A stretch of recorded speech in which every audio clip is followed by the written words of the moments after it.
Hi friends, DTV ಫ್ಯಾಷನ್ಗೆ ನಿಮ್ಗೆಲ್ರಿಗೂ ಸ್ವಾಗತ. ನಾನು ಮಾಸ್ಟರ್ ತುಕಾರಾಮ. ನಾನಿವತ್ತು ಶೋಲ್ಡರ್ ಏನಕ್ಕೆ ಜಾರುತ್ತೆ, ಶೋಲ್ಡರ್ ಏನಕ್ಕೆ ಜಾರುತ್ತೆ 100% ಈ ವಿಡಿಯೋ ಫುಲ್ಲು ನೀವು ನೋಡಿ ನಿಮ್ಮ ಬ್ಲೌಸ್ ಕಟಿಂಗ್ ಲೈಫಲ್ಲೇ ಶೋಲ್ಡರ್ ಜಾರ್ದಿರ ನೀವು ಬ್ಲೌಸ್ ಕಟಿಂಗ್ ಮಾಡೋದು ಹೇಗೆ ಅಂದ್ಬಿಟ್ಟು ನೀವು ಕಲಿತೀರಾ. ಲಾಸ್ಟ್ವರೆಗೂ ಈ ವಿಡಿಯೋ ನೋಡಿ, ತುಂಬಾನೇ ನೀವು ಕಲಿಯೋದು ಈ ವಿಡಿಯೋದಲ್ಲಿದೆ. ಬನ್ನಿ ಫ್ರೆಂಡ್ಸ್, ಇವಾಗ ಈ ಕಟಿಂಗು ನೋಡೋಣ.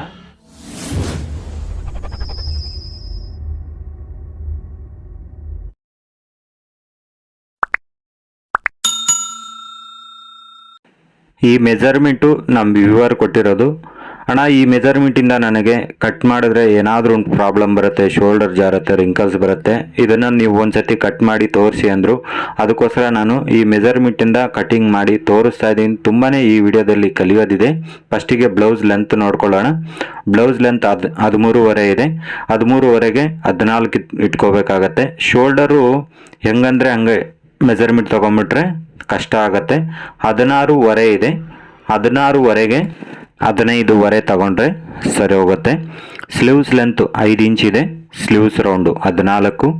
ಆರ್ಮೋಲು 17 ಇಂಚ್ ಇದೆ. 17 ಇಂಚು 17.5 ಇದ್ದರೆ ಪರ್ಫೆಕ್ಟಾಗಿ ಬರುತ್ತೆ. ಅಪ್ಪರ್ ಚೆಸ್ಟು 38 ಇದೆ. ಚೆಸ್ಟು 41 ಇದೆ. ವೇಸ್ಟು ಸ್ವಲ್ಪ ಫಿಟ್ಟಿಂಗ್ ಆಗಿ ತಗೋಬೇಕಾಗತ್ತೆ. ಯಾಕಂತಂದರೆ 39.5 ಅಂದರೆ ಇದು ಲೂಸ್ ಆಗುತ್ತೆ. ಇದನ್ನು ಸರಿ ಮಾಡ್ಕೋಬೇಕಾಗತ್ತೆ. ನೆಕ್ಸ್ಟು ಫಸ್ಟ್ ಡಾಟ್ ಪಾಯಿಂಟು 10.5 ಇದೆ. 10 ಸಾಕು. ಸೆಕೆಂಡ್ ಡಾಟ್ ಪಾಯಿಂಟು 12.5 ಇದೆ. 12.5ಗೆ 13.5 ಬರುತ್ತೆ. ಫ್ರಂಟ್ ಡೀಪ್ 6 ಇಂಚ್ ಇದೆ. ಬ್ಯಾಕ್ ಡೀಪು 9 ಇಂಚ್ ಇದೆ.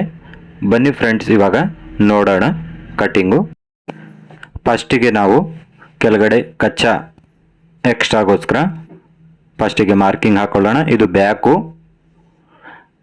ಬ್ಯಾಕ್ ಲೆಂತು 13.5 ಕೊಟ್ಟವ್ರಲ್ವ, 41 ಚೆಸ್ಟ್ಗೆ ನಮಗೆ 14 ಇಂಚ್ ಇಟ್ಕೊಂಡ್ರೆ ತುಂಬಾ ಪರ್ಫೆಕ್ಟಾಗಿ ಬರುತ್ತೆ. 14 ಇಂಚಿಗೆ ನಾವು ಆ ಕಡೆ ಅರ್ಧ ಇಂಚು, ಈ ಕಡೆ ಅರ್ಧ ಇಂಚು ಬಿಟ್ಕೊಂಡು ಮಾರ್ಕಿಂಗ್ ಹಾಕ್ಕೊಳ್ಳೋಣ. ಸ್ಟ್ರೈಟು ಎರಡೂ ಕಡೆ ನೋಡಿ. ಎರಡೂ ಕಡೆ ಅಂದರೆ ಇದು ಸ್ಟ್ರೈಟ್ ಲೈನ್ ಬರಲಿ ಅಂದ್ಬಿಟ್ಟು ನಾನು ಇದನ್ನು ಮಾರ್ಕಿಂಗ್ ಹಾಕೋದು. ಇದು ಆರ್ಮೋಲ್ ಡೌನು ನಮಗೆ 41 ಇದೆಯಲ್ವ, ಅದನ್ನು 6ನೇ ಭಾಗದಲ್ಲಿ ತಗೊಂಡಾಗ ನಮಗೆ 6.8 ಬರುತ್ತೆ. ಅದನ್ನು ಅರ್ಧ ಇಂಚು ಕಡಿಮೆ ಮಾಡಿಕೊಂಡ್ರೆ ನಮಗೆ ಆರ್ಮೋಲ್ ಡೌನ್ ಅನ್ನೋದು ನಮಗೆ ಸಿಕ್ಬಿಡತ್ತೆ. 6.1 ಪಾಯಿಂಟ್ ಬರುತ್ತೆ. ಅದನ್ನೇ ಇಟ್ಕೊಂಡು ನಾವು ಸ್ಟ್ರೈಟ್ಗೊಂದು ಮಾರ್ಕಿಂಗ್ ಹಾಕ್ಕೊಳ್ಳೋಣ. ತುಂಬಾ ಪರ್ಫೆಕ್ಟಾಗಿ ಬರುತ್ತೆ. ಇಲ್ಲಾಂದರೆ ಒಂದು ಚೂರು ಆ ಕಡೆ ಈ ಕಡೆ ತಗೊಳ್ಳೋಣ ಸಾಕು. ವೇಸ್ಟು ಫಿಟ್ಟಿಂಗ್ ಆಗಿ ತಗೋಬೇಕಾಗತ್ತೆ, ಇಲ್ಲಾಂತಂದರೆ ಲೂಸ್ ಆಗೋಗುತ್ತೆ. ಅಪ್ಪರ್ ಚೆಸ್ಟು ಜಸ್ಟ್ ಟೇಪ್ ಇಟ್ಕೊಂಡು ಮೆಜರ್ಮೆಂಟ್ ಮಾಡಿಕೊಂಡ್ರೆ ಸಾಕು, ನಾವು ತುಂಬಾ ಪರ್ಫೆಕ್ಟಾಗಿ ಬರುತ್ತೆ. ವೇಸ್ಟ್ ಮಾತ್ರ ಫಿಟ್ಟಿಂಗ್ ಆಗಿ ತಗೋಬೇಕಾಗತ್ತೆ, ಇಲ್ಲಾಂದರೆ ಲೂಸ್ ಆಗೋಗುತ್ತೆ. ಇಲ್ಲ ಬ್ಲೌಸ್ ಎದ್ಕೊಂಡ್ಬಿಡತ್ತೆ. ತುಂಬ ಲೂಸ್ ಇದ್ದರೆ ಶೋಲ್ಡರ್ ಜಾರೋದು ಮತ್ತು ಲೂಸ್ ಬರೋದು ಇದೆಲ್ಲ ಆಗುತ್ತೆ. 39.5 ಇಂಚು ಇದೆ. ಇದನ್ನು ನಾನು ಏನೂ ಮಾಡ್ತಾ ಇಲ್ಲ. ನೀವು ಬೇಕಾದರೆ ಫುಲ್ ಫಿಟ್ಟಿಂಗ್ ತಗೊಂಡು ಇದನ್ನು ಸರಿ ಮಾಡ್ಕೋಬೋದು. ಅಪ್ಪರ್ ಚೆಸ್ಟು ನೋಡೋದಕ್ಕಿಂತ ಮುಂಚೆ ನಾವು ವೇಸ್ಟ್ ಬಗ್ಗೆ ಇನ್ನಷ್ಟು ಆಮೇಲೆ ತಿಳಿಸ್ತೀನಿ. ನಾವು ಫಸ್ಟು ಅಪ್ಪರ್ ಚೆಸ್ಟು ಶೋಲ್ಡರು ಇಡೋದಕ್ಕಿಂತ ಮುಂಚೆ ನಾವು ಡೀಪ್ ನೋಡ್ಕೋಬೇಕು. ಡೀಪ್ ಎಷ್ಟು ಬರುತ್ತೋ ಅಂಥೇಳಿ ನೋಡಿಕೊಂಡು ನಾವು ಅಪ್ಪರ್ ಚೆಸ್ಟು ಶೋಲ್ಡರು ಮೈನಸ್ ಮಾಡ್ಕೋಬೇಕಾಗತ್ತೆ. ಯಾಕಂದರೆ ಶೋಲ್ಡರ್ ಜಾರತ್ತಲ್ವ, ಅದಕ್ಕೋಸ್ಕರ ನಾವು ಫಸ್ಟಿಗೆ 9 ಇಂಚಿಗೆ 10 ಇಂಚಿಗೆ ಈ ಥರ ಮಾರ್ಕಿಂಗ್ ಹಾಕ್ಕೊಳ್ಳೋಣ. 9 ಇಂಚಿಗೆ ನಾನು ರೆಡಿ ಇಟ್ಕೋತೀನಿ. ಇವಾಗ ಅಪ್ಪರ್ ಚೆಸ್ಟ್ ನೋಡ್ಕೊಳ್ಳೋಣ. 9 ಇಂಚು ಡೀಪ್ಗೆ ನಮಗೆ ಅಪ್ಪರ್ ಚೆಸ್ಟು 38 ಇದೆಯಲ್ವ, 38ಗೆ ಒಂದು ಮಾರ್ಕಿಂಗ್ ಹಾಕ್ಕೊಳ್ಳೋಣ. 9 ಇಂಚ್ ಡೀಪ್ಗೆ ನಾವು 1/4 ಇಂಚು ಲೂಸ್ ಮಾಡ್ಕೊಳ್ಳೋಣ ಸಾಕು.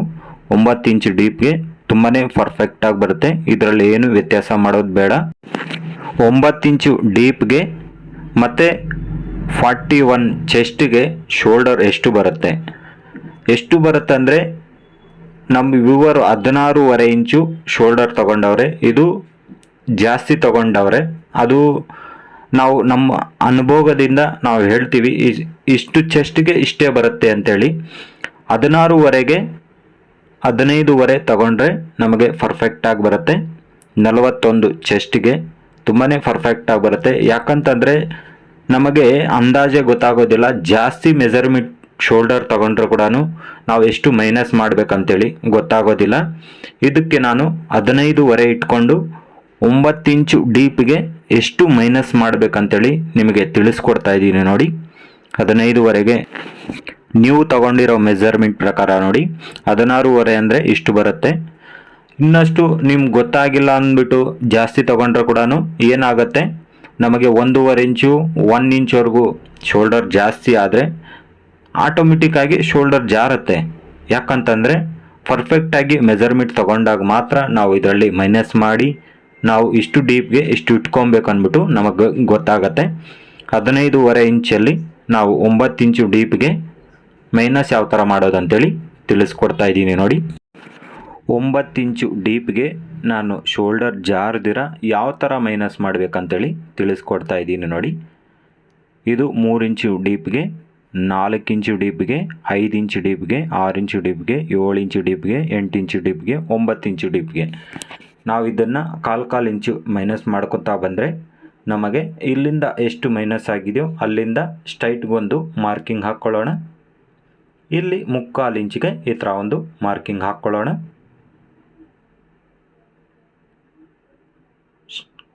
ಈ ಥರ ಕ್ರಾಸ್ ಆಗಿ ಒಂದು ಮಾರ್ಕಿಂಗ್ ಹಾಕ್ಕೊಳ್ಳೋಣ. ಮಾರ್ಕಿಂಗ್ ಹಾಕ್ಕೊಂಡು ಜಸ್ಟ್ ಕರ್ವ್ ಸ್ಕೇಲ್ ತಗೊಂಡು ನಾವು ಇದನ್ನು ನೀಟಾಗಿ ಆರ್ಮೋಲ್ ಶೇಪು ಮಾರ್ಕಿಂಗ್ ಹಾಕ್ಕೊಳ್ಳೋಣ ಸಾಕು. ಬ್ಯಾಕಲ್ಲಿ ಕಚ್ಚಾ ಎಕ್ಸ್ಟ್ರಾಗೋಸ್ಕರ ಈ ಸ್ಕೇಲ್ ಎಷ್ಟೈತೋ ಅಷ್ಟು ಎಕ್ಸ್ಟ್ರಾ ಇಟ್ಕೊಂಡ್ರೆ ಸಾಕು. ಇಲ್ಲ ಒಂಚೂರು ಜಾಸ್ತಿ ಬೇಕಂದರೆ ಜಾಸ್ತಿ ಇಟ್ಕೋಬೋದು, ತುಂಬಾ ಜಾಸ್ತಿ ಇಟ್ಕೋಬಾರ್ದು. ಜಾಸ್ತಿ ಇಟ್ಕೊಂಡ್ರೆ ರಿಂಕಲ್ಸು ಜಾಸ್ತಿ ಬರುತ್ತೆ. ಯಾಕಂದರೆ ಜಾಸ್ತಿ ಕಚ್ಚಾ ಇದ್ದಷ್ಟು ಒಂಥರ ಹಿಡ್ಕೊಂಡಂಗೆ ಆಗುತ್ತೆ. ಅದಕ್ಕೋಸ್ಕರ ಕಡಿಮೆ ಇಟ್ಕೋಬೇಕು. ಇದು ಶೋಲ್ಡರ್ ಪಟ್ಟಿ ಎಷ್ಟು ಬೇಕಂತೇಳಿ ನಾವು ನೋಡ್ಕೋಬೇಕಾಗತ್ತೆ. ಶೋಲ್ಡರ್ ಪಟ್ಟಿ ನಾನು 2.75ವರೆಗೂ ಇಟ್ಕೊಂಡಿದ್ದೀನಿ. ನೆಕ್ಕು ಬ್ರಾಡು ಇಲ್ಲಿಂದ ತಗೋಬೇಕು. ನಾನು 6.5 ಇಂಚಿಗೆ ಇಲ್ಲಿ ತಗೊಂಡಿದ್ದೀನಿ. ಸ್ಟ್ರೈಟ್ಗೆ ಈ ಥರ ಒಂದು ಮಾರ್ಕಿಂಗ್ ಹಾಕ್ಕೊಂಡ್ರೆ ಸಾಕು. ಇದನ್ನು ಸ್ಟ್ರೈಟ್ಗೊಂದು ಮಾರ್ಕಿಂಗ್ ಹಾಕ್ಕೊಳ್ಳೋಣ. ಜಸ್ಟ್ ಈ ಥರ ಯಾವುದಾದ್ರೂ ಒಂದು ಶೇಪ್ ಕೊಟ್ಟರೆ ಸಾಕು. 9 ಇಂಚು ಡೀಪ್ಗೆ ನೀಟಾಗಿ ನಾನು ಎಲ್ಲ ಕಡೆನೂ ಇದನ್ನು ಫಿಕ್ಸ್ ಮಾರ್ಕಿಂಗ್ ಮಾಡಿ ನಿಮಗೆ ಇದನ್ನು ತೋರಿಸಿದ್ದೀನಿ. ಅಕಸ್ಮಾತ್ ನಿಮಗೇನಾದರೂ 10 ಇಂಚು ಡೀಪ್ಗೆ ಬೇಕು ಅಂದರೆ ನೋಡಿ, ಇದನ್ನು 10 ಇಂಚು ಡೀಪ್ಗೆ ನಾವು ಈ ಥರ ನೋಡಿ ಈ ಥರ ಮಾರ್ಕಿಂಗ್ ಹಾಕ್ಕೊಂಡು ನಾವು ಇದನ್ನು 3 ಜಾಗದಲ್ಲಿ ಎಕ್ಸ್ಚೇಂಜ್ ಮಾಡ್ಕೋಬೇಕಾಗತ್ತೆ. ನೋಡಿ, ಬ್ರಾಡ್ ಕಡಿಮೆ ಮಾಡ್ಕೋಬೇಕಾಗತ್ತೆ. ನೆಕ್ಸ್ಟು ಶೋಲ್ಡರ್ ಕೂಡ 1/4 ಇಂಚು ಶೋಲ್ಡರ್ ಕಡಿಮೆ ಮಾಡ್ಕೋಬೇಕಾಗತ್ತೆ. ಯಾಕಂತಂದರೆ ನಮಗೆ ಶೋಲ್ಡರ್ ಒಳಕ್ಕೆ ಬರಬೇಕಾಗತ್ತೆ. ಅದಕ್ಕೋಸ್ಕರ ಇಲ್ಲಿಗೊಂದು ಸ್ಟ್ರೈಟ್ ಮಾರ್ಕಿಂಗ್ ಹಾಕ್ಕೊಳ್ಳೋಣ. ನೆಕ್ಸ್ಟ್ ಬಂದು ನೋಡಿ, ಇದನ್ನು ಈ ಥರ ಶೇಪಲ್ಲಿ ಮಾರ್ಕಿಂಗ್ ಹಾಕ್ಕೋಬೇಕು. ನೆಕ್ಸ್ಟ್ ಬಂದು ಅಪ್ಪರ್ ಚೆಸ್ಟ್ ನೋಡಿ 1/4 ಇಂಚು ಟೈಟ್ ಮಾಡ್ಕೋಬೇಕಾಗತ್ತೆ. ಈ ಥರ ಮಾಡ್ಕೊಳ್ತಾ ಬಂದರೆ 10 ಇಂಚು ಡೀಪ್ಗೆ ಸರಿ ಹೋಗುತ್ತೆ. ಈ ಪಾಯಿಂಟ್ ಬಂದು 9 ಇಂಚು ಡೀಪ್ದು, ಇದು ಬಂದು 10 ಇಂಚು ಡೀಪ್ದು. ನಾವು ಇದು 10 ಇಂಚಿದು, ಇದು 9 ಇಂಚಿದು. ನೋಡಿ, ಈ ಪಾಯಿಂಟು 9 ಇಂಚಿದು, ಈ ಪಾಯಿಂಟು 10 ಇಂಚಿದು. 10 ಇಂಚಿದು ಆಯ್ತಲ್ವಾ.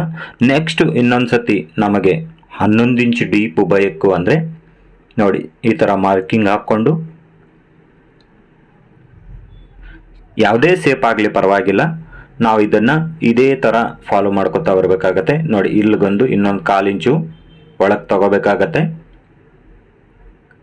ಮತ್ತು ಶೋಲ್ಡರ್ ಕೂಡ ನಾವು ಕಡಿಮೆ ಮಾಡಬೇಕಾಗತ್ತೆ. ಇದನ್ನು ಜಸ್ಟ್ ಈ ಥರ ಲೈನ್ ಹಾಕ್ಕೊಂಡ್ರೆ ಸಾಕು. ಬ್ರಾಡ್ ಏನು ಬೇಕಾಗಿರೋದಿಲ್ಲ. ಇದು 11 ಇಂಚು ಡೀಪ್ದು. ಶೋಲ್ಡರ್ ಕೂಡ ಕಡಿಮೆ ಮಾಡ್ಕೋಬೇಕು. 1/4 ಇಂಚು ಸಾಕು. ಸೇಮ್ ಅದೇ ಥರ ನಾವು ಶೋಲ್ಡರ್ ಆರ್ಮಲ್ ಕೂಡ ಈ ಥರ ತಗೊಂಡ್ರೆ ಸಾಕು. ನೆಕ್ಸ್ಟು ಅಪ್ಪರ್ ಚೆಸ್ಟ್ ಕೂಡ ಟೈಟ್ ಮಾಡ್ಕೋಬೇಕಾಗತ್ತೆ. ಇದು 11 ಇಂಚು ಡೀಪ್ದು. ಯಾಕಂತಂದರೆ ಇದು ಕ್ಲಾತ್ ಇರೋದ್ರಿಂದ ನಮಗೆ ಒಂದು ಸ್ವಲ್ಪ ಜಾಸ್ತಿ ಆದ್ರೂ ಅದು ಜಾರತ್ತೆ, ಅದರಲ್ಲಿ ಗ್ರಿಪ್ ಇರಲ್ವಲ್ಲ, ಅದಕ್ಕೋಸ್ಕರನೇ ನಾವು ಇದನ್ನು ಅಡ್ಜಸ್ಟ್ಮೆಂಟು ಮಾಡ್ಕೊತಾ ಬರಬೇಕಾಗತ್ತೆ. ಇದನ್ನು ನೀಟಾಗಿ ಕಟ್ಟಿಂಗ್ ಮಾಡ್ಕೊತಾ ಬರೋಣ. ನಾನು ಇದನ್ನು ರೆಡಿ 9 ಇಂಚು ಡೀಪ್ಗೆ ನಾನು ತೋರಿಸ್ತಾ ಇದ್ದೀನಿ. ಇದೇ ಥರನೇ ನಮ್ಮ ರೆಡಿ ಪ್ಯಾಟರ್ನ್ ಕೂಡ ನಾನು ರೆಡಿ ಮಾಡಿದ್ದೀನಿ. ಬ್ಯಾಕಲ್ಲಿ ಡಾಟ್ ನೋಡಿ, ಇದನ್ನು ಈ ಥರ ತಗೊಂಡು ಇಲ್ಲಿಗೊಂದು ಈ ಥರ ಮಾಡ್ಕೊಳ್ಳೋಣ. ಇದನ್ನು 4.5 ಇಂಚಿಗೆ ಇಲ್ಲಿಗೊಂದು ಮಾರ್ಕಿಂಗ್ ಹಾಕ್ಕೊಳ್ಳೋಣ. ಇಲ್ಲಿಗೊಂದು ಸ್ಟ್ರೈಟ್ ಮಾರ್ಕಿಂಗ್ ಹಾಕಿ 1 ಇಂಚು ಡಾಟ್ಗೋಸ್ಕರ ಏನು ಬಿಟ್ಟಿದ್ವಿ ಅದನ್ನು 1 ಇಂಚ್ವರೆಗೂ ನಾವು ಇದನ್ನು ಡಾಟ್ಗೆ ಮಾರ್ಕಿಂಗ್ ಹಾಕ್ಕೊಳ್ಳೋಣ. ಹೊಲಿವಾಗ ತುಂಬಾ ಈಸಿ ಆಗುತ್ತೆ. ಇಲ್ಲಿಗೊಂದು ಮಾರ್ಕಿಂಗ್ ಹಾಕ್ಕೊಳ್ಳೋಣ. ಡೀಪ್ ಜಾಸ್ತಿ ಏನಾದರೂ ಆದರೆ ಇಲ್ಲಿ ನೋಡಿ, ಸೊಂಟದ ಹತ್ರ ಇಲ್ಲಿ ಸ್ವಲ್ಪ ಕ್ರಾಸ್ ತಗೋಬೇಕಾಗತ್ತೆ. ಯಾಕಂದರೆ ಶೋಲ್ಡರ್ ನಮಗೆ ಫುಲ್ಲು ಬ್ರಾಡ್ ಆಗೋದ್ರಿಂದ ನಮಗೆ ಇಲ್ಲಿ ಕೆಳಗಡೆ ಕಚ್ಚಾ ಎಕ್ಸ್ಟ್ರಾ ಅನ್ನೋದು ಬಂದ್ಬಿಡತ್ತೆ. ಅದಕ್ಕೋಸ್ಕರ ಫ್ರಂಟು ನೋಡಿ, ಜಸ್ಟು ಉಕ್ಸ್ ಪಟ್ಟಿ ಕಡೆ 1.5 ಇಂಚು ಇಲ್ಲ 1.25 ಇಂಚುವರೆಗೂ ಈ ಥರ ಗ್ಯಾಪ್ ಬಿಟ್ಕೊಂಡು ಒಂದು ಮಾರ್ಕಿಂಗ್ ಹಾಕ್ಕೊಳ್ಳೋಣ. ಮಾರ್ಕಿಂಗ್ ಹಾಕ್ಕೊಂಡಿದ್ದಾದಮೇಲೆ ನೋಡಿ, ಬ್ಯಾಕ್ ಈ ಥರ ಇಟ್ಕೊಂಡು ನಾವು ಶೋಲ್ಡರ್ ಮತ್ತು ಆರ್ಮಲ್ಲು ಬ್ಯಾಕಲ್ಲಿ ಏನಿದೆಯೋ ಅದೇ ಥರ ಮಾರ್ಕಿಂಗ್ ಹಾಕ್ಕೊಳ್ಳೋಣ. ಇಲ್ಲಿ ಮಾತ್ರ ನೋಡಿ 1/4 ಇಂಚು ಮೇಲೆ ತಗೋಬೇಕಾಗತ್ತೆ. ಇದು ಅಪ್ಪರ್ ಚೆಸ್ಟಲ್ಲಿ ಕೂಡ ನೋಡಿ, ಇದನ್ನು ಸೇಮ್ ಅದೇ ಥರ ಮಾರ್ಕಿಂಗ್ ಹಾಕ್ಕೊಳ್ಳೋಣ. ಫ್ರಂಟು ಶೋಲ್ಡರ್ ಪಟ್ಟಿ ನಮಗೆ ಬ್ಯಾಕಲ್ಲಿ 9 ಇಂಚು ಡೀಪ್ಗೆ ಏನು ಮಾರ್ಕಿಂಗ್ ಹಾಕ್ಕೊಂಡಿದ್ವಿ ಅಷ್ಟಕ್ಕೆ ಮಾರ್ಕಿಂಗ್ ಹಾಕ್ಕೊಳ್ಳೋಣ. ಡೀಪ್ ಏನಾದರೂ ಹೆಚ್ಚು ಕಮ್ಮಿ ಆದರೆ ಆವಾಗ ಇದನ್ನು ಬ್ಯಾಕ್ ಪ್ರಕಾರ ಇದನ್ನು ಸೆಟ್ಟಿಂಗ್ ಮಾಡ್ಕೋಬೋದು. ನಾವು ಇವಾಗ 6 ಇಂಚು ಫ್ರಂಟ್ ಡೀಪ್ಗೆ ನೀಟಾಗಿ ಮಾರ್ಕಿಂಗ್ ಮಾಡಿಕೊಂಡು ಕಟಿಂಗ್ ಮಾಡ್ಕೊಳ್ಳೋಣ ಸಾಕು. ಫ್ರಂಟು ಡೀಪು ನಾವು ಯಾವ ಥರ ಮೆಜರ್ಮೆಂಟ್ ತೊಗೊತೀವೋ ಆ ಥರ ಇಟ್ಕೋಬೇಕಾಗತ್ತೆ. ನಾನು ಇವಾಗ ಸ್ಟ್ರೈಟಿಗೆ ತೊಗೊತಾ ಇದ್ದೀನಿ 6 ಇಂಚಿಗೆ. ಇಲ್ಲಿಗೊಂದು ಮಾರ್ಕಿಂಗ್ ಹಾಕ್ಕೊಳ್ಳೋಣ. ಈ ಥರ ಒಂದು ಮಾರ್ಕಿಂಗ್ ಹಾಕ್ಕೊಂಡು ಫ್ರಂಟು ಬ್ರಾಡು ಜಾಸ್ತಿ ಬೇಕಂದರೆ ಜಾಸ್ತಿ ಇಟ್ಕೋಬೋದು, ಕಡಿಮೆ ಬೇಕಂದರೆ ಕಡಿಮೆ ಇಟ್ಕೋಬೋದು, ಇದರಲ್ಲಿ ಏನೂ ಆಗೋದಿಲ್ಲ. ನಾನು 6.5 ಇಂಚ್ವರೆಗೂ ಬ್ರಾಡ್ ಕೊಟ್ಟಿದ್ದೀನಿ ಸಾಕು. ಇದಷ್ಟೇ ಸಾಕು. ಜಸ್ಟ್ ಈ ಥರ ಒಂದು ಸೇಪ್ ತಗೊಳ್ಳೋಣ ಸಾಕು. ನೀವು ತಪ್ಪು ಮಾಡೋದು ಶೋಲ್ಡರು ಜಾರೋದಕ್ಕೆ ತುಂಬಾ ಮುಖ್ಯವಾಗಿರೋದು ನಮಗೆ ಫ್ರಂಟು ಡಾಟ್ ಪಾಯಿಂಟುಗಳು. ಇದು ಕರೆಕ್ಟಾಗಿ ಇಟ್ಕೊಂಡಿಲ್ಲ ಅಂದರೆ ತುಂಬಾ ಪ್ರಾಬ್ಲಮ್ ಆಗುತ್ತೆ. ನಮ್ಮ ವ್ಯೂವರು 10.5 ಇಂಚಿಗೆ first dot point, second dot point 12 inch ಇಟ್ಕೊಂಡವ್ರೆ. ಅದು 41 ಇಂಚು ಚೆಸ್ಟಿಗೆ ನಮಗೆ ಇಷ್ಟು ತಗೊಂಡ್ರೆ ಏನಾಗುತ್ತೆ ಅಂದರೆ ಚೆಸ್ಟ್ ಮೇಲ್ಗಡೆ ಬಂದ್ಬಿಡತ್ತೆ. ಇದನ್ನು ನೋಡಿ 10 inch first dot point, second dot point 13.5 ತಗೊಂಡ್ರೆ ತುಂಬಾ ಪರ್ಫೆಕ್ಟಾಗಿ ನಿಮಗೆ ಫ್ರಂಟು ಕೂರುತ್ತೆ. ಮತ್ತು ಶೋಲ್ಡರ್ ಕೂಡ ಜಾರದಿರ ತುಂಬಾ ಪರ್ಫೆಕ್ಟಾಗಿ ನಿಮಗಿದು ಬರುತ್ತೆ. ನಾವು 10 ಇಂಚು ಫಸ್ಟ್ ಡಾಟ್ ಪಾಯಿಂಟು, 13 ಇಂಚು ಫಸ್ಟ್ ಡಾಟ್ ಪಾಯಿಂಟ್ ಇಟ್ಕೊಂಡ್ರೆ ತುಂಬಾ ಪರ್ಫೆಕ್ಟಾಗಿ ಬರುತ್ತೆ. ನಿಮಗೊಂದು ಪಿಕ್ಚರ್ ತೋರಿಸ್ತೀನಿ ನೋಡಿ. ಇದು ಬಂದು ಚೆಸ್ಟಿಂದ ಕೆಳಕ್ಕೆ ಕರೆಕ್ಟಾಗಿ ನೋಡಿ, ಕರೆಕ್ಟಾಗಿ ಇದು ಬೆಲ್ಟ್ ಪೀಸ್ ಏನಿದೆ ಕರೆಕ್ಟಾಗಿ ಚೆಸ್ಟ್ ಹತ್ರ ಲಾಕ್ ಆಗಿದೆ. ಅದಕ್ಕೋಸ್ಕರ ಬ್ಲೌಸ್ ಪೀಸು ತುಂಬಾ ಪರ್ಫೆಕ್ಟಾಗಿ ಇದೆ.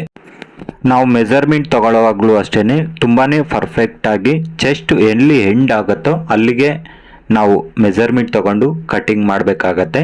ಇಲ್ಲಾಂದರೆ ಮೇಲಕ್ಕೆ ಕೆಳಕ್ಕಾದರೆ ನಮಗೆ ಬ್ಲೌಸ್ ಅನ್ನೋದು ಕರೆಕ್ಟಾಗಿ ಕೂರೋದಿಲ್ಲ. ಶೋಲ್ಡರ್ ಜಾರುತ್ತೆ, ಇಲ್ಲ ಲೂಸ್ ಬರುತ್ತೆ, ಇಲ್ಲ ಟೈಟ್ ಬರುತ್ತೆ, ಹಿಂಗೆಲ್ಲ ಆಗುತ್ತೆ. ಪರ್ಫೆಕ್ಟಾಗಿ ಮೆಜರ್ಮೆಂಟ್ ತಗೊಂಡು ಕಟಿಂಗ್ ಮಾಡಬೇಕಾಗತ್ತೆ. ಇದು 12 ಇಂಚು ಏನು ತಗೊಂಡಿರೋದು ಇದು ತಪ್ಪಿದೆ. ಇದು 13.5 ಇಂಚಿಗೆ ತುಂಬಾ ಪರ್ಫೆಕ್ಟಾಗಿ ಚೆಸ್ಟ್ ಹತ್ರ ಬಂದು ಲಾಕ್ ಆಗುತ್ತೆ. ಆವಾಗ ನಮಗೆ ಶೋಲ್ಡರ್ ಅನ್ನೋದು ಜಾರೋದು ಇಲ್ಲ ಮತ್ತು ತುಂಬಾ ಪರ್ಫೆಕ್ಟಾಗಿ ಬರುತ್ತೆ. ನಾನೇನು ಪಿಕ್ಚರಲ್ಲಿ ತೋರಿಸಿದ್ನೆ ತುಂಬಾ ನೀಟಾಗಿ ಅದೇ ಥರ ಕೂರುತ್ತೆ. ಇದನ್ನು ಅಬ್ಸರ್ವ್ ಮಾಡಿಕೊಂಡ್ರೆ ಸಾಕು, ನಮಗೆ ಲೂಸ್ ಆಗೋದಾಗಲಿ ಮತ್ತು ಚೆಸ್ಟ್ ಮೇಲಕ್ಕೆ ಬರೋದಾಗಲಿ ಆಗೋದಿಲ್ಲ. ಇದನ್ನು ಪರ್ಫೆಕ್ಟಾಗಿ ತಗೊಂಡ್ರೆ ಸಾಕು. ಇದು ನೋಡಿ ರೆಡಿ ಪ್ಯಾಟರ್ನು ನಿಮ್ಗೆ ಯಾರಿಗಾದ್ರೂ ಬೇಕಂದರೆ ತಗೋಬೋದು.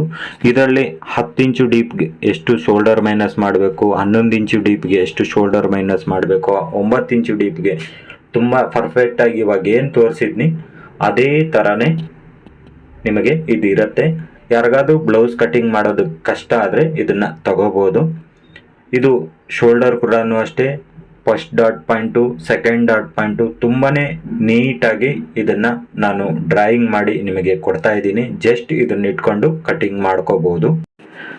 First dot point, second dot point ತುಂಬಾ ಪರ್ಫೆಕ್ಟಾಗಿ ಬರಬೇಕಂದ್ರೆ ನೋಡಿ 10 inch first dot point, second dot point 13.5 inch ಇಲ್ಲಿಗೆ ಮಾರ್ಕಿಂಗ್ ಹಾಕೊಂಡ್ರೆ ಸಾಕು. ತುಂಬಾ ಪರ್ಫೆಕ್ಟಾಗಿ ಬ್ಲೌಸ್ ಫಿಟ್ಟಿಂಗ್ ಅನ್ನೋದು ಬರುತ್ತೆ. ಜಸ್ಟ್ ಇಲ್ಲಿಗೊಂದು ಮಾರ್ಕಿಂಗ್ ಹಾಕ್ಕೊಳ್ಳೋಣ. ಸೆಕೆಂಡ್ ಡಾಟ್ ಪಾಯಿಂಟ್ಗೆ ಇಲ್ಲಿಗೊಂದು ಮಾರ್ಕಿಂಗ್ ಹಾಕ್ಕೊಳ್ಳೋಣ. ಈ ಫಸ್ಟ್ ಡಾಟ್ ಪಾಯಿಂಟಿಂದ ಈ ಪಾಯಿಂಟಿಗೆ ನೋಡಿ ಇದನ್ನು ಸ್ಟ್ರೈಟ್ಗೊಂದು ಮಾರ್ಕಿಂಗ್ ಹಾಕ್ಕೊಳ್ಳೋಣ. ಇದು ಬಂದು ಕಚ್ಚಾ ಉಕ್ಸ್ ಪಟ್ಟಿ ಕಡೆ. ಚೆಸ್ಟ್ 41 ಇದೆ. 41ಕ್ಕೆ ನಮಗೆ 10 ಕಾಲು ಬರುತ್ತೆ. 4ನೇ ಭಾಗದಲ್ಲಿ ಇದಕ್ಕೆ 3/4 ಇಂಚು ಎಕ್ಸ್ಟ್ರಾ ಬಿಡೋಣ. ಎಕ್ಸ್ಟ್ರಾ ಬಿಟ್ಕೊಂಡ್ರೆ ನಮಗೆ ಇಲ್ಲಿ ಲೂಸ್ ಏನು ಇರಲ್ವಲ್ಲ, ಅದಕ್ಕೋಸ್ಕರ 3/4 ಇಂಚು ಲೂಸ್ ಬಿಡಬೇಕಾಗತ್ತೆ. ಇದಕ್ಕೆ ಸ್ಟ್ರೈಟ್ಗೊಂದು ಮಾರ್ಕಿಂಗ್ ಹಾಕ್ಕೊಳ್ಳೋಣ. ಇದು ನಮಗೆ 1/4 ಇಂಚು ಇಲ್ಲ 1.5 ಇಂಚು, ಇದಕ್ಕಿಂತ ಜಾಸ್ತಿ ಬಿಡಬಾರ್ದು. ಡಾಟ್ ಪಾಯಿಂಟ್ ಬಿಡ್ತು ಚೆಸ್ಟಲ್ಲಿ 10ನೇ ಭಾಗನೇ ತಗೋಬೇಕು. ಅದನ್ನು ಬಿಟ್ಟು ಇಲ್ಲಿಗೆ ಸೆಂಟ್ರಿಗೆ ತಗೊಳ್ಳೋಣ ಮತ್ತು ಇನ್ನೊಂದು ತಗೊಳ್ಳೋಣ ಅಂದ್ಬಿಟ್ಟು ತಗೊಂಡ್ರೆ ನಮಗೆ ಬ್ಲೌಸ್ ಅನ್ನೋದು ಕೆಟ್ಟೋಗುತ್ತೆ. ನೋಡಿ ಚೆಸ್ಟು 41 ಇದೆ. 41ಕ್ಕೆ ನಮಗೆ ಡಿವೈಡೆಡ್ ಬೈ 10 ಮಾಡಿದಾಗ ನಮಗೆ 4.1 ಬರುತ್ತೆ. ನಾವು ಇದನ್ನೇ ಇಟ್ಕೊಂಡ್ರೂ ಸಾಕು, ಇಲ್ಲ 4 ಇಟ್ಕೊಂಡ್ರೂ ಸಾಕು. 1/4 ಇಂಚು ಆ ಕಡೆ ಈ ಕಡೆ ಆದ್ರೂ ಪರವಾಗಿಲ್ಲ. ತುಂಬಾ ಡಿಫ್ರೆನ್ಸ್ ಆದರೆ ಡಾಟ್ ಅನ್ನೋದು ನೀಟಾಗಿ ಕೂರೋದಿಲ್ಲ. ಅದಕ್ಕೋಸ್ಕರ ನಾವು ಇದನ್ನು 10ನೇ ಭಾಗದಲ್ಲೇ ತಗೋಬೇಕಾಗತ್ತೆ. ಯಾಕಂತಂದರೆ ಡಾಟ್ ಆ ಕಡೆ ಈ ಕಡೆ ಆದರೆ ತುಂಬಾ ಪ್ರಾಬ್ಲಮ್ ಆಗಿಬಿಡುತ್ತೆ. ನಾವು ಇದನ್ನು ಕೆಳಗಡೆ ಸೇಮ್ ಅದೇ ಥರ ಮಾರ್ಕಿಂಗ್ ಹಾಕ್ಕೊಳ್ಳೋಣ. ಸ್ಟ್ರೈಟ್ಗೊಂದು ಮಾರ್ಕಿಂಗ್ ಹಾಕ್ಕೊಳ್ಳೋಣ. 2.5 ಇಂಚು ಡಾಟ್ ಪಾಯಿಂಟ್ ವಿಡ್ತ್ ತಗೊಳ್ಳೋಣ. ಇದು ಕೆಲವೊಮ್ಮೆ ವೇಸ್ಟ್ ಜಾಸ್ತಿ ಲೂಸ್ ತಗೊಂಡ್ರೆ ಇದು ಡಾಟ್ ಪಾಯಿಂಟು ಕರೆಕ್ಟಾಗಿ ಸಿಗೋದಿಲ್ಲ. ಈ ಪಾಯಿಂಟ್ಗೂ ಸೆಂಟ್ರಿಗೆ ತಗೊಂಡು ಇಲ್ಲಿಗೊಂದು ಮಾರ್ಕಿಂಗ್ ಹಾಕ್ಕೊಳ್ಳೋಣ. ಸ್ಟ್ರೈಟ್ಗೊಂದು ಮಾರ್ಕಿಂಗ್ ಹಾಕ್ಕೊಳ್ಳೋಣ. ಈ ಸೆಂಟರ್ ಡಾಟ್ ಪಾಯಿಂಟ್ ಏನಿದೆ ನೋಡಿ, ಇಲ್ಲಿಂದ ಇದರಲ್ಲಿ ಸೇರಿಸ್ಬಿಡೋಣ. ನೆಕ್ಸ್ಟು ನೋಡಿ ಇದು ವಿಡ್ತ್ ಎಷ್ಟಾಯಿತೋ ನೋಡ್ಕೋಬೇಕು. ಅದನ್ನು ಇಟ್ಕೊಂಡು ನೋಡ್ಕೊಂಡಾಗ ಕರೆಕ್ಟಾಗಿ ಬಂದಿದೆ. ನಾವು ಈ ಪಾಯಿಂಟ್ಗೂ ನೋಡಿ ಈ ಪಾಯಿಂಟ್ಗೂ ಸೇರಿಸ್ಕೊಳ್ಳೋಣ.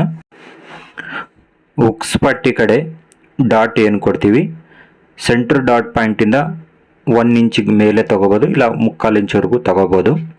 ಇದು ಡಾಟ್ ಹಿಡಿಯೋದು ಕೂಡ 3/4 ಇಂಚ್ವರೆಗೂ ಹಿಡಿದ್ರೆ ಸಾಕು, ತುಂಬಾ ನೀಟಾಗಿ ಬರುತ್ತೆ. ನೋಡಿ ಇಲ್ಲಿಗೊಂದು ಪಾಯಿಂಟ್ ಮಾರ್ಕಿಂಗ್ ಹಾಕ್ಕೊಳ್ಳೋಣ. ಇದು ಆರ್ಮೋಲ್ ಡಾಟು. ಆರ್ಮೋಲ್ ಡಾಟ್ ಕೂಡ 3/4 ಇಂಚಿಗೆ ಮೇಲೆ ಹಿಡಿಬಾರ್ದು, 3/4 ಇಂಚ್ ಹಿಡಿದ್ರೆ ಸಾಕು, ತುಂಬಾ ಪರ್ಫೆಕ್ಟಾಗಿ ಬರುತ್ತೆ. ನಮಗೆ 4ನೇ ಡಾಟ್ ಏನಾದರೂ ಹಿಡಿಬೇಕಂದ್ರೆ ನೋಡಿ ಈ ಪಾಯಿಂಟಲ್ಲಿ 4ನೇ ಡಾಟು ಹಿಡಿಬೇಕಾಗತ್ತೆ. ಈ ವಿಡ್ತು 2.5 ಇಂಚ್ವರೆಗೂ ತಗೋಬೇಕು. ನೋಡಿ ಇದನ್ನು ಸ್ವಲ್ಪ ಈ ವಿಡ್ತಿಗೆ ಒಂಚೂರು ಜಾಸ್ತಿ ತಗೋಬೇಕಾಗತ್ತೆ. ಈ ಡಾಟು ನಾವು ಎಷ್ಟು ಹಿಡಿತೀವೋ ಅಷ್ಟಕ್ಕೆ ನಾವು ಮಾರ್ಕಿಂಗ್ ಹಾಕ್ಕೋಬೇಕಾಗತ್ತೆ. ಇದು ಈ ಕಡೆನೂ 3/4 ಇಂಚಿಂದ 1 ಇಂಚ್ವರೆಗೂ ಈ ಡಾಟ್ ಹಿಡಿದ್ರೆ ಸಾಕು, ಅದಕ್ಕಿಂತ ಜಾಸ್ತಿ ಹಿಡಿಬೋದು. ಜಾಸ್ತಿ ಚೆಸ್ಟ್ ಇರೋರಿಗೆ ಜಾಸ್ತಿ ಹಿಡಿದ್ರೂ ಪರವಾಗಿಲ್ಲ. ಇದು ಆರ್ಮೋಲ್ ಶೇಪು. ಜಸ್ಟ್ ಈ ಥರ ಒಂದು ಲೈನ್ ಹಾಕ್ಕೊಂಡು ನಾವು ಆರ್ಮೋಲ್ ಶೇಪ್ ನೋಡಿ ಈ ಥರ ಇಟ್ಕೊಂಡು ನೀಟಾಗಿ ಸೇಪ್ ತಗೊಂಡ್ರೆ ಸಾಕು, ತುಂಬಾ ಪರ್ಫೆಕ್ಟಾಗಿ ಬರುತ್ತೆ. ಇಷ್ಟು ಮಾತ್ರ ಸೇಪ್ ತಗೊಂಡ್ರೆ ಸಾಕು. ನಾವು ಇದನ್ನು ನೀಟಾಗಿ ಕಟಿಂಗ್ ಮಾಡ್ಕೊಳ್ಳೋಣ. ನಾವು ಯಾವುದೇ ಬ್ಲೌಸ್ ಕಟಿಂಗ್ ಮಾಡೋದಾಗಲೂ ಸಹ ನಾವು ಬ್ಲೌಸು ಮೆಜರ್ಮೆಂಟ್ ತಗೊಳ್ಳುವಾಗ ತುಂಬಾ ಎಚ್ಚರಿಕೆಯಿಂದ ಬ್ಲೌಸ್ ಮೆಜರ್ಮೆಂಟ್ ಅನ್ನೋದು ತಗೋಬೇಕಾಗತ್ತೆ. ಯಾಕಂತಂದರೆ ಬ್ಲೌಸ್ ಫಿಟ್ಟಿಂಗ್ ಇರೋದ್ರಿಂದ ನಮಗೆ ಒಂದೇ ಒಂಚೂರು ಲೂಸು ಟೈಟ್ ಆದ್ರೂ ಕಷ್ಟ ಆಗುತ್ತೆ. ಯಾಕಂತಂದರೆ ಈ ಮೆಜರ್ಮೆಂಟ್ಗೆ ಇಷ್ಟೇ ಅಂದ್ಬಿಟ್ಟು ಪರ್ಫೆಕ್ಟಾಗಿ ಹೇಳೋಕ್ಕಾಗಲ್ಲ. ಈ ಪ್ರತಿಯೊಂದು ಕೂಡ ಮೆಜರ್ಮೆಂಟ್ ತಗೊಂಡೇ ನಾವು ಬ್ಲೌಸ್ ಕಟ್ಟಿಂಗ್ ಅನ್ನೋದು ಮಾಡಬೇಕಾಗತ್ತೆ. ಆವಾಗಲೇ ನಮಗೆ ತುಂಬಾ ಪರ್ಫೆಕ್ಟಾಗಿ ಬರುತ್ತೆ. ಇದು ನೋಡಿ, ಇದು ಬೆಲ್ಟ್ಗೆ ಮಾರ್ಕಿಂಗ್ ಈ ಥರ ತಗೋಬೇಕು. 1.25 ಇದೆ. ನಾವು ಡಾಟ್ ಸೈಡ್ ಡಾಟ್ ಎಷ್ಟು ಹಿಡಿತೀವಿ, 1 ಇಂಚು ಇಲ್ಲ 1/4 ಇಂಚು ಹಿಡಿತೀವಲ್ವ, ಅಷ್ಟನ್ನು ಎಕ್ಸ್ಟ್ರಾ ತಗೊಂಡು ಮತ್ತು ಕಚ್ಚಾಗೋಸ್ಕರ 1 ಇಂಚ್ ಎಕ್ಸ್ಟ್ರಾ ಬಿಡಬೇಕಾಗತ್ತೆ. 1.25 ಇತ್ತು, ಡಾಟ್ಗೋಸ್ಕರ 1 ಇಂಚ್ ಎಕ್ಸ್ಟ್ರಾ. ಮತ್ತು ಬೆಲ್ಟಲ್ಲಿ ಕಚ್ಚಾ ಆ ಕಡೆ ಅರ್ಧ ಇಂಚು ಈ ಕಡೆ ಅರ್ಧ ಇಂಚು ಹೋಗುತ್ತಲ್ವ, ಅದಕ್ಕೋಸ್ಕರ. ವೇಸ್ಟು 39 ಇದೆಯಲ್ವ, ಇದು ಕಚ್ಚಾ ಎಕ್ಸ್ಟ್ರಾಗೋಸ್ಕರ. ಸೊಂಟದ ಕಡೆ ಬರುತ್ತಲ್ವ, ಅದಕ್ಕೆ ಕಚ್ಚಾ ಎಕ್ಸ್ಟ್ರಾಗೋಸ್ಕರ 3.25. ಇದನ್ನು ಸ್ಟ್ರೈಟ್ಗೊಂದು ಮಾರ್ಕಿಂಗ್ ಹಾಕ್ಕೊಳ್ಳೋಣ. ಫ್ರಂಟು ಡಾಟ್ ವಿಡ್ತ್ ಎಷ್ಟಾಯಿತೋ ನೋಡಿಕೊಂಡು ನಾವು ಇದನ್ನು ಮಾರ್ಕಿಂಗ್ ಹಾಕ್ಕೋಬೇಕಾಗತ್ತೆ. 4 ಇಂಚಿಗಿದೆ, 4 ಇಂಚಿಗೆ ಇಲ್ಲಿಗೊಂದು ಮಾರ್ಕಿಂಗ್ ಹಾಕ್ಕೊಳ್ಳೋಣ. ಸ್ಟ್ರೈಟ್ಗೊಂದು ಮಾರ್ಕಿಂಗ್ ಹಾಕಿ ಇಲ್ಲಿ 1 ಇಂಚಿಗೆ ಇಲ್ಲಿಗೊಂದು ಮಾರ್ಕಿಂಗ್ ಹಾಕ್ಕೊಂಡು ನಾವು ಇದನ್ನು ಸೇಪ್ ತಗೊಳ್ಳೋಣ. ತುಂಬಾ ಪರ್ಫೆಕ್ಟಾಗಿ ನಮಗೆ ಈ ಬೆಲ್ಟ್ ಅನ್ನೋದು ಕೂರುತ್ತೆ. ನಾವು ಇದನ್ನು ಸ್ಟ್ರೈಟ್ ಕೊಟ್ಬಿಟ್ರೆ ನೀಟಾಗಿ ಕೂರೋದಿಲ್ಲ. ಯಾವತ್ತಿಗೂ ಇದನ್ನು ಬೆಲ್ಟ್ನ ಸ್ಟ್ರೈಟ್ ಕೊಡಬಾರ್ದು, ಕೊಟ್ಟರೆ ನೀಟಾಗಿ ಬ್ಲೌಸ್ ಬರೋದಿಲ್ಲ.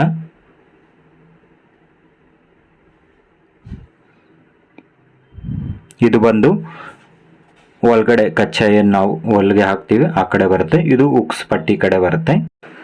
ಇವಾಗ ನಾವು ಸ್ಲೀವ್ಸ್ ಕಟ್ಟಿಂಗ್ ಮಾಡ್ಕೊಳ್ಳೋಣ. ಸ್ಲೀವ್ಸ್ಗೆ ಯಾವುದೇ ಕಟ್ಟಿಂಗ್ ಮಾಡುವಾಗಲೂ ನಾವು ಫಸ್ಟಿಗೆ ಕಚ್ಚಾ ಮಾರ್ಕಿಂಗ್ ಹಾಕ್ಕೊಂಡು ನೆಕ್ಸ್ಟು ನೋಡ್ಕೋಬೇಕಾಗತ್ತೆ. 5 ಇಂಚು ಸ್ಲೀವ್ಸ್ ಇದೆ, ಇದಕ್ಕೆ 1 ಇಂಚ್ ಎಕ್ಸ್ಟ್ರಾ, ಆ ಕಡೆ ಅರ್ಧ ಇಂಚು ಈ ಕಡೆ ಅರ್ಧ ಇಂಚು ಮಾರ್ಜಿನ್ ಹೋಗುತ್ತೆ. ನಾವು ಇದನ್ನು ಸ್ಟ್ರೈಟಿಗೆ ಮಾರ್ಕಿಂಗ್ ಹಾಕ್ಕೊಳ್ಳೋಣ. ಸ್ಟ್ರೈಟಿಗೆ ಮಾರ್ಕಿಂಗ್ ಹಾಕ್ಕೊಂಡು 4 ಇಂಚ್ವರೆಗೂ ಆರ್ಮೋಲ್ ಡೌನ್ ಅನ್ನೋದು ಇಳಿಸ್ಕೊಳ್ಳೋಣ ಸಾಕು. ಇದನ್ನು ಸ್ಟ್ರೈಟ್ಗೊಂದು ಮಾರ್ಕಿಂಗ್ ಹಾಕ್ಕೊಳ್ಳೋಣ. 17.5 ಆರ್ಮೋಲ್ ಸೇಪ್ ಇದೆ. 17.5ಗೆ ನಾವು 8.25 ತಗೊಳ್ಳೋಣ. 8.25ಗೆ ಇಲ್ಲಿಗೊಂದು ಮಾರ್ಕಿಂಗ್ ಹಾಕ್ಕೊಳ್ಳೋಣ. ಸ್ಲೀವ್ಸ್ ಲೂಸ್ ನೋಡಿ 14 ಕಾರವರೆಗೂ ನೋಡಿ. ಇದನ್ನು ಸ್ವಲ್ಪ ಕ್ರಾಸ್ ತಗೋಬೇಕಾಗತ್ತೆ. ಕ್ರಾಸ್ ತಗೊಂಡಿಲ್ಲ ಅಂದರೆ ನಮಗೆ ಲೂಸ್ ಅನ್ನೋದು ಬಂದ್ಬಿಡುತ್ತೆ. ಸ್ಟ್ರೈಟ್ಗೊಂದು ಮಾರ್ಕಿಂಗ್ ಹಾಕ್ಕೊಳ್ಳೋಣ. ಇದು ಕಚ್ಚಾ ಎಕ್ಸ್ಟ್ರಾಗೋಸ್ಕರ. ನಾವು ಇದನ್ನು ಈ ಪಾಯಿಂಟ್ನ ಅರ್ಧ ಮಾಡ್ಕೋಬೇಕು. ಅರ್ಧ ಮಾಡಿಕೊಂಡು ಇಲ್ಲಿಗೊಂದು ಮಾರ್ಕಿಂಗ್ ಹಾಕ್ಕೊಂಡು ಸ್ಟ್ರೈಟ್ಗೊಂದು ಮಾರ್ಕಿಂಗ್ ಹಾಕ್ಕೊಳ್ಳೋಣ. ಮಾರ್ಕಿಂಗ್ ಹಾಕ್ಕೊಂಡು ನೋಡಿ ಇದನ್ನು ಅರ್ಧದಲ್ಲಿ ಮಾರ್ಕಿಂಗ್ 1 ಇಂಚಿಗೊಂದು 2 ಇಂಚಿಗೊಂದು ಮಾರ್ಕಿಂಗ್ ಹಾಕ್ಕೊಳ್ಳೋಣ. 2 ಇಂಚಿಗೂ ಇಲ್ಲೊಂದು ಮಾರ್ಕಿಂಗ್ ಹಾಕ್ಕೊಳ್ಳೋಣ. ಸ್ಟ್ರೈಟ್ಗೊಂದು ಮಾರ್ಕಿಂಗ್ ಹಾಕ್ಕೊಳ್ಳೋಣ. ನೋಡಿ ಈ ಪಾಯಿಂಟು ಈ ಬಾಕ್ಸ್ ಪಾಯಿಂಟ್ ಏನಿದೆ ಇಲ್ಲಿಗೊಂದು ಈ ಥರ ಸೇರಿಸ್ಕೊಳ್ಳೋಣ. ಸ್ಕೇಲ್ ಉಲ್ಟಾ ಮಾಡಿ ನೋಡಿ ಈ ಥರ ಒಂದು ಮಾರ್ಕಿಂಗ್ ಹಾಕ್ಕೊಳ್ಳೋಣ. ಈ ಬಾಕ್ಸ್ ಥರ ಏನಿದೆ ನೋಡಿ, ಇಲ್ಲಿ ಒಂದು ಅರ್ಧ ಇಂಚಿಗೆ ಮಾರ್ಕಿಂಗ್ ಹಾಕ್ಕೊಳ್ಳೋಣ. ಮಾರ್ಕಿಂಗ್ ಹಾಕ್ಕೊಂಡು ನೋಡಿ ಈ ಥರ ಈ 2ನೇ ಮಾರ್ಕಿಂಗ್ ಏನಿದೆ ನೋಡಿ ಇದಕ್ಕೂ ಸೇರಿಸ್ಕೊಳ್ಳೋಣ. ನೆಕ್ಸ್ಟ್ ಅದೇ ಥರ ಸ್ಕೇಲ್ಗೂ ಈ ಥರ ಉಲ್ಟಾ ಮಾಡಿ ನೋಡಿ ನಮಗಿದು ಬ್ಯಾಕು ಫ್ರಂಟು ಸೇಪ್ ಅನ್ನೋದು ಸಿಕ್ಕೋಯ್ತು. ಇದನ್ನು ನೀಟಾಗಿ ಕಟಿಂಗ್ ಮಾಡ್ಕೊಳ್ಳೋಣ.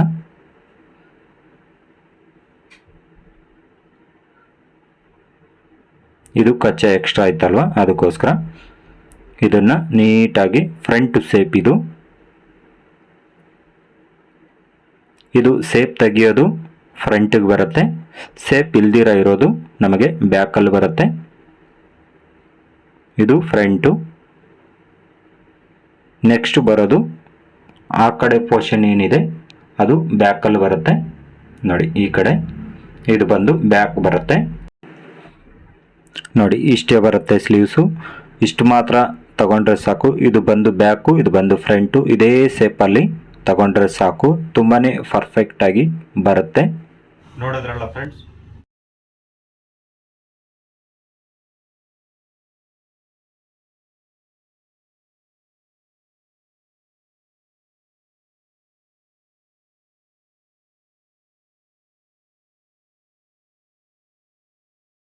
ಫ್ರೆಂಡ್ಸ್ 100% ನೀವು ಇದನ್ನೇ ಫಾಲೋ ಮಾಡ್ಕೊತಾ ಬನ್ನಿ.